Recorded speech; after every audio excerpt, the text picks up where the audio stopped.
राम राम भाई, सभी को प्रणाम और सभी को राम राम।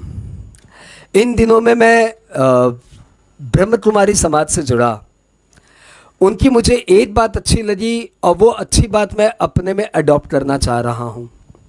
अच्छी बात यह है कि वो सुबह सुबह एक मुरली सुनते हैं और उस मुरली का शाब्दिक और आंतरिक अर्थ समझते हैं और डिस्कशन करते हैं। उससे फ़ायदा ये है कि सुबह सुबह 15-20 मिनट की वो क्लास होती है हमारे साथ। उस 15-20 मिनट में वो बहुत ही अच्छी बातें, अच्छी थॉट्स, अच्छे विचार हमारे दिमाग में डालती है। ये काफ़ी दिनों से सुनने के बाद ऐसा प्रतीत होता है कि वो थॉट हमारे पूरे दिन वो सपोर्ट करती है। पूरे दिन में वो सुबह के 15 मिनट वाले अच्छे विचार बार बार आते हैं और कई बार हमारी समस्याओं का निदान कर देते हैं। ये वास्तव में काम करता है कि मैं अकेला नहीं कह रहा। ये वहाँ पे जितने भी लोग हमारे साथ किए उन सभी का यही विश्वास है कि 15-20 मिनट सुबह कोई अच्छी बातें सुन लो तो पूरे दिन उसका सपोर्ट रहता है। ये हो सकता है शुरू के 3-4 दिन तक आपको ऐसा महसूस नहीं हो, परंतु रेगुलर सुनते सुनते ऐसा महसूस होता है। तो मुझे लगा कि क्यों नहीं वही 15 मिनट के या 10 मिनट के या 5 मिनट के अच्छे थॉट हम अपने बच्चों में डालें। और वो 5 मिनट के थॉट यदि बच्चे एक बार सुन ले और उसके बाद उसकी हैबिट डाले तो उनके भी वही सपोर्ट मिलेगा जो हमें मिला।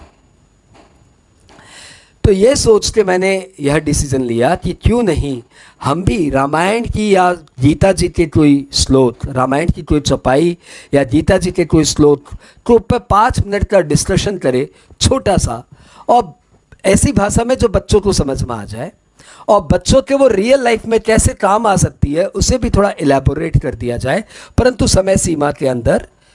और डेली बच्चों को 5 मिनट की वो परोसी जाए और बच्चे भी उसे अडॉप्ट करे तो फ़ायदा नंबर 1 उनके थॉट, उनके विचार अच्छे होंगे। फ़ायदा नंबर 2 वो हमारे धर्म से जुड़ेंगे। और फ़ायदे नंबर 3 राम जी का नाम का फ़ायदा क्या बताए। एक बार कोई भूल से भी सुन ले तो उसका कल्याण हो जाता है। तो ये तीसरा नंबर तो मैं बोल ही नहीं सकता। आज इसी सीरीज में मैं अपनी पहली चौपाई लेकर आ रहा हूँ। चौपाई का नाम है सभी ने सुना है, सभी ने कई बार सुना है। हम तो इसकी संपुट लगा लगा के सुंदरकांड का पाठ करते हैं।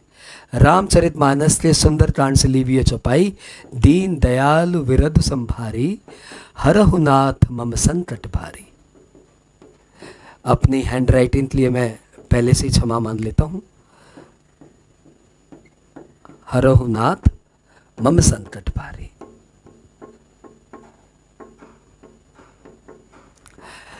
शाब्दिक अर्थ ये है कि सीता मैया अशोक वाटिका में है, रावण की कैद में, और वहाँ हनुमान जी आए हैं और सीता मैया हनुमान जी के थ्रू राम जी को संदेश पहुँचा रही है कि हे प्रभु, दीनों पे दया करना। दीन मतलब जो कष्ट में है, दीन मतलब जो कष्ट में है। तो दीनों पे दया करना प्रभु आपका स्वभाव है। विरधु मतलब स्वभाव। तो दीनों पे दया करना प्रभु आपका स्वभाव है। उसी स्वभाव को धारण कीजिए और मेरे सारे कष्ट, संकट, इन्हें दूर करिए। इस चौपाई की महत्ता क्यों इतनी ज़्यादा है? एक तो ये प्रभु से डायरेक्ट निवेदन है कि प्रभु मेरे संकट दूर करिए। लोग इसे ऐसे ही समझते हैं, लेकिन जिन्होंने रामायण को प्यार से पढ़ा है वो इसका और भी मतलब जानते हैं। मैं भी अपनी तरफ से वो मतलब क्लियर करूं जितना मैं जानता हूं। कि पहली बात, इस प्रार्थना का महत्व इसलिए बढ़ जाता है क्योंकि यह प्रार्थना सीता मैया स्वयं कर रही है। सीता मैया जो कि शक्ति रूपा है। अरे जिस रावण की वो कैद में है, ऐसा जो वो दर्शा रही है, वो रावण शिव धनुष को उठा नहीं पाया था और सीता मैया खेल खेल में उस शिव धनुष को इधर से उधर और इधर से उधर रख देती थी। पहली बात, ये वो सीता मैया है जिनके एक इशारे पे धरती 2 भागों में बढ़ गई। ये वो सीता मैया है जो अग्नि के इस पार से उस पार चली गई, अग्नि उन्हें जला नहीं पाई। ये वो सीता मैया है। ये खुद स्वयं शक्ति रूपा है। ये प्रार्थना कर रही है। पहला संदेश कि आप जितने भी शक्तिशाली हो जाए, जितने भी आप अचीवमेंट ले ले लाइफ में, अपने प्रभु से जुड़े रहिए, प्रभु से प्रार्थना करना बंद मत करिए। और ये भी बात ध्यान रखिएगा, दीनहीन बन के प्रार्थना ना करें, शक्तिशाली बन के प्रार्थना करें, स्वयं शक्तिशाली बने, प्रार्थना करते रहिए। रामधारी सिंह दिनकर जी ने कहा है कि क्षमा शोभती उस भुजंग को जिसके पास गरल हो। यानी यदि कोई ऐसा सांप जिसके पास जहर है, यदि वो आपको क्षमा कर दे तो वो बड़ी बात है। यानी जो शक्तिशाली है वो आपको क्षमा कर दे तो बड़ी बात है। वैसे ही जो शक्तिशाली है वो यदि प्रार्थना करे तो बड़ी बात है। शक्तिशाली होने के बावजूद भी आप प्रार्थना कर तो यही बड़ी बात है। कबीरदास जी ने कहा है, सुख में सुमिरन सब, दुख में सुमिरन सब करे, सुख में करे न कोई। यानी सुख में सुमिरन करना बड़ी बात है, शक्तिशाली की प्रार्थना करनी बड़ी बात है, पहली बात। दूसरी बात, सीता मैया राम जी को कह रही है कि अपने स्वभाव में रहिए, प्रभु आपका स्वभाव है, आप दीनों पे दया करते हैं। कितनी बड़ी बात है, राम जी का स्वभाव बता रही है वो कि प्रभु का स्वभाव ही है जो कष्ट में है उनकी मदद करे। हम उन्हीं राम जी के पुजारी हैं, इसलिए हमें भी वही स्वभाव धारण करना चाहिए कि जो कष्ट में है उनकी मदद करे।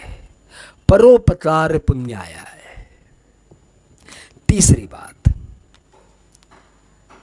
यह सीता मैया कह किससे रही है, किसके द्वारा संदेश भिजवा रही है? हनुमान जी के द्वारा। अरे हनुमान जी तो स्वयं संकट मोचन है, वो अभी अभी लंका चला के आए हैं, माता के चरणों में बैठे हैं, उनकी शक्ति उन्होंने खुद बताई है, पूरी लंका अकेले चला के आ जाए। वो संकट मोचन हनुमान जी से सीता मैया प्रार्थना नहीं कर रही है। सीता मैया का तो एक ही भरोसा है, एक भरोसो एक बल।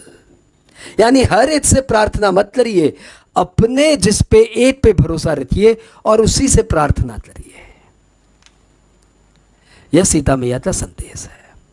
और सबसे महत्वपूर्ण संदेश मैं लास्ट में बता रहा हूं। सीता मैया जीवन भर कई कष्ट में रही, वन में आई, वहां पे 13-14 साल कष्ट, उसके बाद रावण उठा के ले गया, वहाँ पे कष्ट, उसके बाद लोगों ने उलपटान लांछन लगा दिए, वो कष्ट, फिर वाल्मीकि आश्रम में रही। वो भी कोई सुखपूर्वक जीवन तो नहीं होगा, परंतु वो कभी भी श्री राम से ये नहीं कही कि दीन दयाल विरधु संभारी, हरहु नाथ मम संकट भारी। यहां पे क्यों? क्योंकि यहां पे सीता मैया पराधीन थी, दूसरों के अधीन थी। ध्यान रखना बच्चों, पराधीनता ही सबसे बड़ा संकट है। आप किसी पे अधीन मत रहो, किसी पे डिपेंडेंट मत रहो, क्योंकि किसी पे डिपेंडेंट रहना ही सबसे बड़ा संकट है।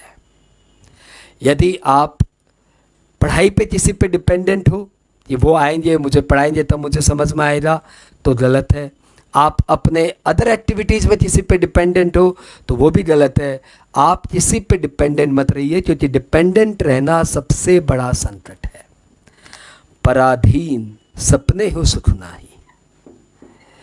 तो सीता मैया का ये संदेश है कि पराधीनता ही सबसे बड़ा संकट है। सबको अपने स्वभाव पे रहना चाहिए, सबको एक के ऊपर भरोसा करना चाहिए, अपना अपना दुख हर एक को नहीं कहना चाहिए, सिर्फ एक को ही कहना चाहिए, अपने प्रभु को कहना चाहिए। इस छोटे से मैसेज के साथ राम राम। अगली चौपाई फिर लेते आऊँगा। नमस्ते।